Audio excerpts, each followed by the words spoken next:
Major drain ఆధునీకరణ పనులకి ఈ రోజున ముక్కోటి ఏకాదశి రోజున ప్రారంభించడం నాకు చాలా ఆనందంగా ఉంది. దీనికి విచ్చేసిన గౌరవ జలవనరుల శాఖ మంత్రి వర్యులు శ్రీ నిమ్మల రామానాయుడు గారికి, గౌరవ శాసనసభ్యులు వరప్రసాద్ గారికి, కలెక్టర్ జిల్లా magistrate doctor BR Ambedkar Konaseema జిల్లా మహేష్ కుమార్ గారికి, జలవనరుల శాఖ ముఖ్య కార్యదర్శి శ్రీ సాయి ప్రసాద్ గారికి, పంచాయతీరాజ్ గ్రామీణాభివృద్ధి శాఖ కమిషనర్ శ్రీ కృష్ణతేజ గారికి, జలవనరుల విభాగం ఇంజనీరింగ్ చీఫ్ శ్రీ నరసింహమూర్తి గారికి, chief engineer Godavari delta system Shri Seshababu గారికి నా హృదయపూర్వక నమస్కారం.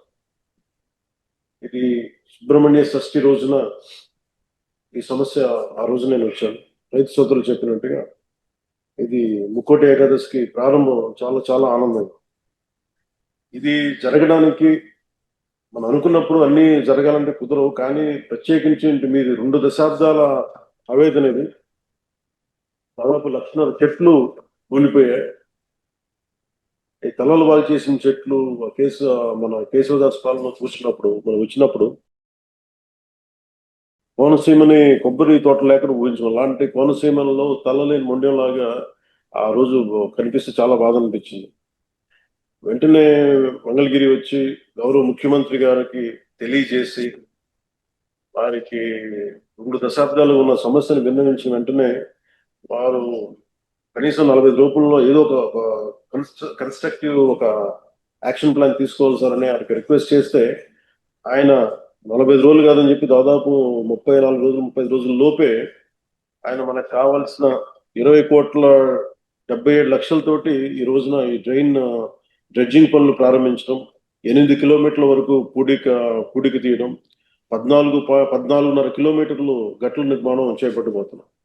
దీనికి అలాగే శంకరగుప్తం డ్రైన్ లో దాదాపు 600 ఎకరాలు ఉంది. కాదు 250 ఎకరాలు అన్యాక్రాంతం జరిగింది. అది మొన్న మీ దృష్టిలో కూడా నేను అడిగాను. దాన్ని కూడా కలెక్టర్ గారు ఒకసారి దృష్టిలో పెట్టుకోవాలి.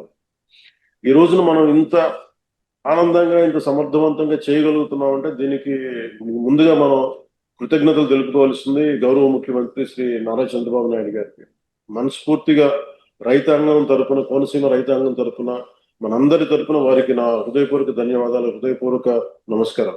ఎందుకంటే ఆయనకున్న ప్రయారిటీస్ లో ఒక సమస్య ఎక్కువ కాదు, ఒక సమస్య తక్కువ కాదు. కానీ ఇలాంటి పరిస్థితుల్లో సమస్య తీవ్రతను బట్టి, అంటే ప్రజల అవసరాలను బట్టి అన్ని కూర్చొని, అంటే ఆయనకు కూడా లిమిటెడ్ ఫండ్స్ లో ఎలా మేనేజ్ చేయాలని ఆయన ఫైనాన్స్ డిపార్ట్మెంట్ తో కూర్చొని పయ్యావుల కేశవ్ గారితో, ఆర్థిక శాఖ మంత్రి పయ్యావుల కేశవ్ గారితో కూర్చొని దృష్టికి తీసుకెళ్లి చాలా చాలా ఎక్సర్సైజ్ చేసిన తర్వాత మన జిల్లా వరకు చిన్న ఫండ్ తక్కువగా అనిపించచ్చేమో, కానీ చూస్తే అది రాష్ట్రం అంతా దాన్ని పట్టుకుంటే అలా కొన్ని 100 కోట్ల నిర్ణయాలు, కొన్ని రోజుకి కొన్ని 100 కోట్ల నిర్ణయాలు తీసుకోవాల్సి వస్తుంటది. ఇలాంటి పరిస్థితుల్లో కోనసీమ రైతాంగానికి, కొబ్బరి తోటల్లో రైతాంగానికి ఆయన గౌరవ ముఖ్యమంత్రి గారు అండగా ఉన్నందుకు నారా చంద్రబాబు నాయుడు గారికి మనస్ఫూర్తిగా మరోమారు ధన్యవాదాలు తెలుపుకుంటా ఉన్నాం. నాకు పెద్దలు మన రామానాయుడు గారు చెప్పినట్టుగా రైతు పక్షపాతులు నాకు ఇవన్నీ తెలియదు, కానీ రైతు మనకు అన్నం పెట్టే రైతు ఏడిస్తే బాధపడితే చాలా బాధపడేవాడు.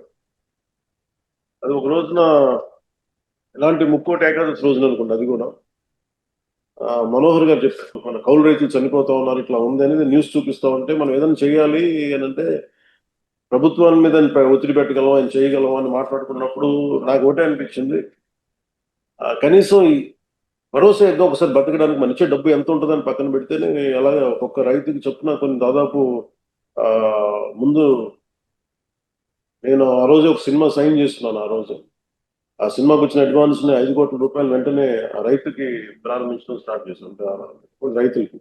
అలా చాలా మంది దాతలు అందరూ కలిసి దాదాపు 3,000 మంది పైచీలకు రైతుల్ని ఆ రోజున ఆదుకున్నాం.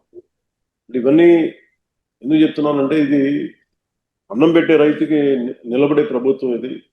వ్యక్తిగతంగా నా ఇష్టం కావచ్చు, అలాగే గౌరవ ముఖ్యమంత్రి గారు కూడా చూడొచ్చు, ఎన్ని ప్రాజెక్ట్స్ ఉన్నాయి, రేపు పోలవరం ప్రాజెక్ట్ రాబోతుందంటే ఇది రైతు కన్నీరు పెట్టని రాష్ట్రం అవ్వాలనేది ముఖ్యమంత్రి గారి ఆకాంక్ష. ఆ దిశలోనే మీరు ఇబ్బంది పడుతున్నప్పుడు శంకరగుప్తం డ్రైన్ కి ఆయన దాదాపు 20,70,00,000 ఇచ్చినందుకు మనస్ఫూర్తిగా వారికి మనందరం కృతజ్ఞతలు తెలియజేసుకోవాలి. అలాగే రాజోలు వచ్చిన రోజునే సముద్రం పోర్టుకి మరో కొబ్బరి చెట్టు పొడవక ముందు యుద్ధ ప్రాతిపాదికన చర్యలు తీసుకోవాలని నేను అనుకున్నాను. వెంటనే దాన్ని చర్యలు ఏం చేయాలి అన్న విషయాన్ని గుర్తుంచుకుని ఆ శంకర్ గుప్తం ఫైల్ ని ప్రభుత్వం అధికారులందరి ముందు ఉంచారు. గౌరవ ముఖ్యమంత్రి గారి ఆఫీస్ లో సహా. ఆర్థిక పరిస్థితి చూస్తే ఈ బడ్జెట్ లో చాలా నిధుల సమస్య ఉంది. దాన్ని మరి అలాంటి సమయంలో ఆయన తీసుకొని చేయడం నిజంగా చాలా మనం ఆనందించాలి. అలాగే ఈ శంకర్ గుప్తం మేజర్ డ్రైన్ ఆధునీకరణతో వందలాది మంది కొబ్బరి రైతులు కూడా చాలా రిలీఫ్ ఉపశమనం కలుగుతుంది. ఇది ఒక ఆరంభం అనుకోండి, ఒక బిగినింగ్ అనుకోండి దీన్ని. అలాగే ఉమ్మడి తూర్పుగోదావరి జిల్లాలో డ్రైన్లు, పంట కాలువల ఆధునీకరణకు సుమారు 4,000 కోట్ల రూపాయలు అవసరమని గత పర్యటనలో అధికారులు చెప్పారు. కలెక్టర్ గారు కూడా ప్రత్యేకంగా దాన్ని ప్రస్తావించారు. కోనసీమ ప్రాంతంలో డ్రైన్లపై నీటిపారుదల శాఖ నిపుణులు ఆ రోజు కూడా అడిగింది. బీసీ రోసే గారి రిపోర్ట్ పైన ఏంటో దాని గురించి కూడా అధ్యయనం జరుగుతూ ఉంది. నివేదిక వచ్చిన వెంటనే మంత్రివర్గంలో చర్చించి డ్రైన్ల ఆధునీకరణ అంశాన్ని ఖచ్చితంగా ముందుకు తీసుకెళ్తాం. అలాగే కూటమి ప్రభుత్వం రైతుల సంక్షేమానికి, ముఖ్యంగా కోనసీమ కొబ్బరి రైతుల సమస్యల్ని పరిష్కారాన్ని కట్టుబడి ఉంది. అలాగే ఇంకొక మేజర్ డిమాండ్ రిక్వెస్ట్ కూడా కోనసీమలో కోకోనట్ బోర్డు ఏర్పాటు అనే అంశాన్ని మీకు తెలియజేశారు. ఖచ్చితంగా కేంద్ర దృష్టికి తీసుకెళ్తామని తెలియజేసుకుంటా ఉన్నాం. ప్రజలందరికీ కూడా మరోమారు మీ అందరికీ ఈ ముక్కోటి ఏకాదశి శుభాకాంక్షలు తెలియజేసుకుంటూ, సుబ్రహ్మణ్య షష్ఠి నుంచి ముక్కోటి ఏకాదశికి మీరు పోయిన నష్టాన్ని మేము తిరిగి చేయలేము, కానీ కనీసం భవిష్యత్తు నష్టాన్ని నివారించే పరిస్థితులకి శంకర్ గుప్తం డ్రైన్ పనులు చాలా హెల్ప్ అవుతుంది, సహాయపడతాయి.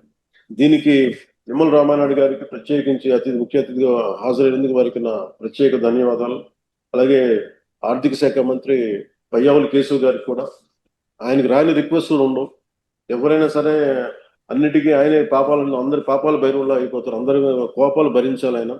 అలాంటి పరిస్థితుల్లో కూడా ఆయన పెద్ద మనసుతోటి మన ఆర్థిక శాఖ అధికారులతో, అందరితో, ఉన్నతాధికారులతో చర్చించి గౌరవ ముఖ్యమంత్రి గారి ఆదేశాలతోటి దీనిని సహాయ సహకారాలు అందించినందుకు పయ్యావుల కేశవ్ గారికి, ముఖ్యమంత్రి గారికి, మొత్తం రాష్ట్ర అధికారులందరికీ, మంత్రివర్యులు నిమ్మల రామానాయుడు గారికి ప్రత్యేకంగా నా కృతజ్ఞతలు తెలియజేసుకుంటూ, వరప్రసాద్ గారికి ప్రత్యేకించి మిమ్మల్ని చాలా మనస్ఫూర్తిగా అభినందిస్తున్నాను సార్. మీరు నిజంగా కష్టపడి ప్రజలతో మమేకమై ఈ రోజున మీరు ముందుకు తీసుకెళ్తున్నారంటే నాకు చాలా ఆనందంగా ఉంది, చాలా గర్వంగా ఉంది. మీరు భవిష్యత్తులో కూడా ఇలాగే ప్రజల పక్షాన్ని నిలబడి ఏదైనా సమస్యలు ఉంటే అందరూ సమిష్టిగా కలిసి దాన్ని పరిష్కరిద్దామని తెలియజేసుకుంటూ మీ అందరికీ మరోమారు ధన్యవాదాలు తెలుపుకుంటూ సెలవు తీసుకున్నాను. జై.